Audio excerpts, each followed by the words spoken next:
Tere õhtust, daamid ja härrad, mina olen Jopska ja olen toitumisspetsialist asutusest Praad OÜ. Ja täna õpime, kuidas õigesti süüa. Kõigepealt võtke paremalt poolt kätte kahvel. Jüri, see on lusikas, mida sina võtad.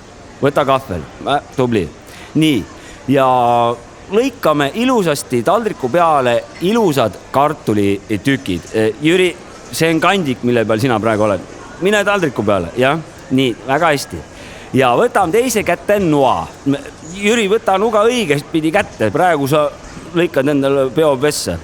Nii, ja lõikame ilusad tükid ja paneme peale natukene soola. Jüri, see ei ole sool, mida sa peale paned, see on suhkur. Võta sool, jah? Nii, väga hästi. Ja nüüd võtame ka klaasikesest vette. Jüri, see on äädikas, mida sa seal jood praegu.